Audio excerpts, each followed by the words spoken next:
Hello दोस्तों, स्वागत है आप सभी का द स्टडी अड्डा पर। तो आज के इस डेली करंट अफेयर के वीडियो में हम चर्चा करने वाले हैं वॉयेजर 1 के बारे में। तो हाल ही में वॉयेजर 1 ये क्या है, एक सैटेलाइट है, उपग्रह है। ये अभी चर्चा में था।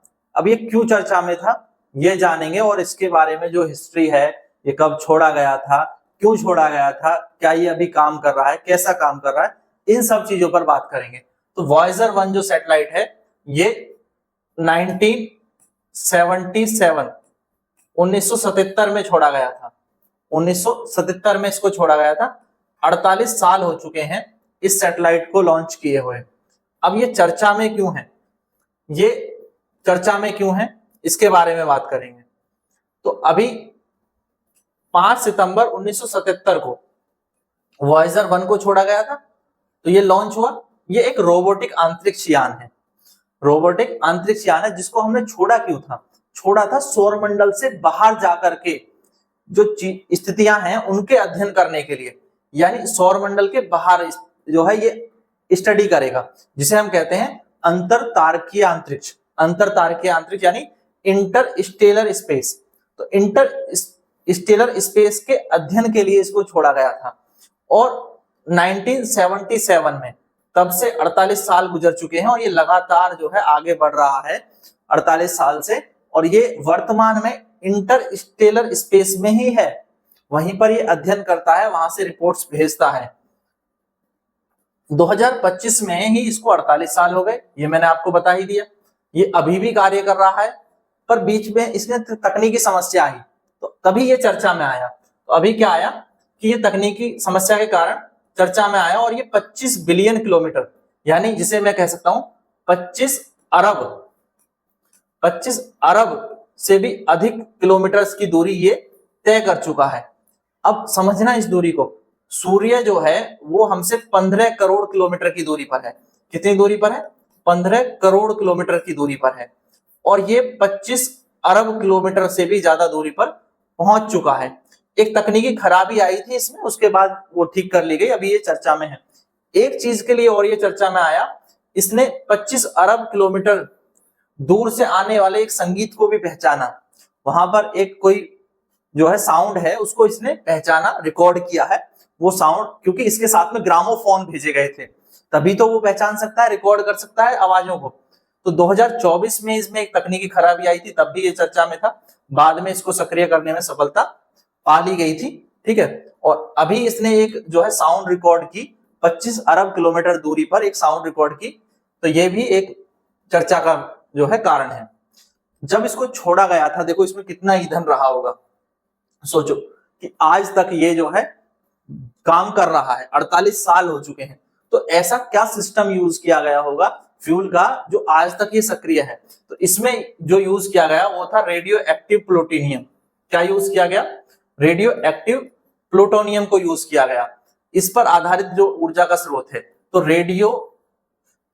रेडियो आइसोटॉप्स जो होते हैं वो थर्मो इलेक्ट्रिक जनरेटर, इसको हम बोलते हैं आरटीजी। एक सिस्टम यूज किया जाता है RTG, radio isotope thermo electric generator. तो ये यूज किए जाते हैं, जिसका ये डिजाइन आप देख रहे हैं, ये एक आरटीजी का डिजाइन है, ठीक है। तो आरटीजी यूज किए जाते हैं, पर 48 साल हो गए हैं, अब धीरे धीरे इसकी शक्ति भी जो है कम होती जा रही है। तो अनुमान किया जाता है कि 2030 के आसपास इसका काम करना खत्म हो जाएगा, बंद हो जाएगा, यानी ये तब जाकर के निष्क्रिय हो जाएगा। क्योंकि सैटेलाइट्स की एक टाइम पीरियड होता है, तब तक ही वो काम करते हैं जितना उनमें फ्यूल होता है। तो फ्यूल सिस्टम हमें उसमें लगाने पड़ते हैं। तो इसमें जो फ्यूल सिस्टम हमने लगाया वो कौन सा था? आरटीजी, और जो अभी भी 48 साल से काम कर रहा है, अभी और कुछ साल वो काम करते रह सकता है, तो ऐसा अनुमान है। अब देखिए, इसने एक साउंड रिकॉर्ड की, द गोल्डन रिकॉर्ड। तो एक द गोल्डन रिकॉर्ड यानी फोनोग्राफ रिकॉर्ड के लिए इस पर भेजा गया था, सोने की परत चढ़ा हुआ, इसको हम कहते हैं द गोल्डन रिकॉर्ड। सोने की परत चढ़ा हुआ एक फोनोग्राफ, ठीक है, ग्रामोफोन यहाँ पर भेजा गया था, जो तस्वीरें हैं, आवाजें हैं, अलग अलग भाषाएं हैं, साउंड्स हैं, संगीत है, इसमें रिकॉर्ड करके हमने भेजी थी, पृथ्वी पर रिकॉर्ड की, और फिर उनको भेजा कि अगर ये कभी किसी को स्पेस में मिलता है और जो इससे जानकारी प्राप्त कर सकते हैं, उनके लिए यहाँ से आवाजें भेजी गई, ध्वनियां भेजी गई, संगीत को भेजा गया।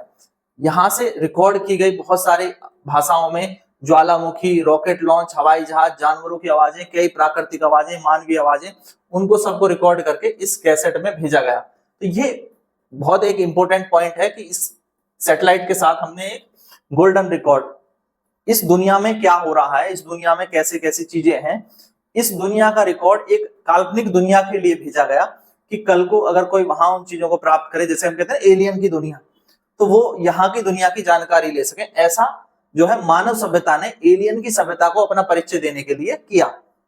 ठीक है, इसी के साथ भेजा गया था ये द गोल्डन रिकॉर्ड। अभी इसने एक साउंड रिकॉर्ड की, ये भी मैंने आपको बताया था। अब हम बात करें तो ये सबसे तेज मानव निर्मित यान है, पर अगर हम इसको जो है यूनिवर्स के पैमानों पर देखें तो ये सब काफी धीमा है। ठीक है, जो कोई भी चीज जो सबसे तेजी से हमारे सौरमंडल से बाहर गई है वो तो रिकॉर्ड इसने बनाया है।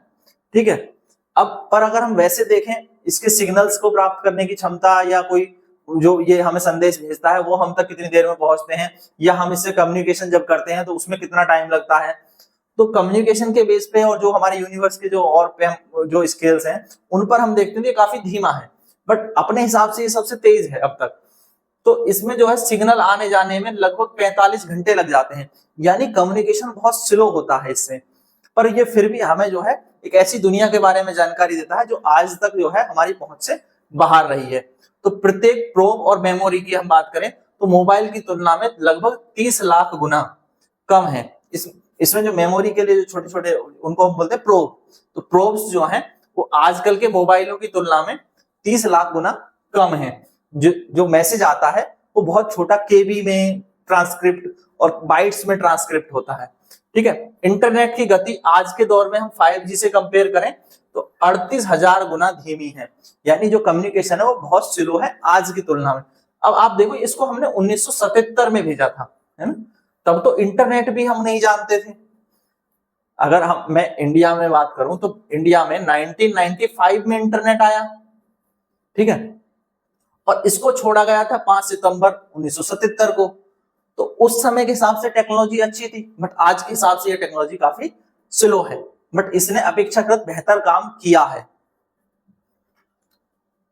तो अब तक कोई भी चीज जो मानव द्वारा बनाई गई हो या कोई मानव यान जो हमसे सबसे ज्यादा दूर गया है तो वो कौन है? वायेजर 1, जो 24 अरब किलोमीटर से ज्यादा की दूरी तय कर चुका है। 25 अरब किलोमीटर के आसपास ये पहुंच चुका है। अभी ये कहां पर है? इंटरस्टेलर स्पेस में मौजूद है, यानी सौरमंडल के बाहर है। ये सौरमंडल के बाहर स्थित है। जब ये जा रहा था तो इसने बहुत पास से बृहस्पति की, शनि की तस्वीरें भेजी थी, जो उससे पहले आज तक किसी सैटेलाइट से हमें नहीं मिली थी, क्योंकि ज्यादातर सैटेलाइट बृहस्पति और शनि की सीमा के पार नहीं गए हैं। ठीक है, वो भी बाद में जाने लगे, पहले तो सैटेलाइट इतनी दूरी तक भी नहीं गए थे। तो जब ये क्रॉस किया और इसने बृहस्पति और शनि की हमें छल्लों की तस्वीरें भेजी तो वो बड़ी रोमांचकारी थी। अगर आप उन तस्वीरों को जाकर के इंटरनेट पर खंगालेंगे तो आपको मिल जाएंगे। ठीक है, तो बृहस्पति और शनि की तस्वीरें इसने भेजी थी, बहुत सारे महत्वपूर्ण तथ्य थे। ठीक है, तो अब आप इस प्रश्न का उत्तर दें और कमेंट बॉक्स में जरूर इस प्रश्न का उत्तर आप दें, और ये वीडियो आपको कैसा लगा ये भी बताएं।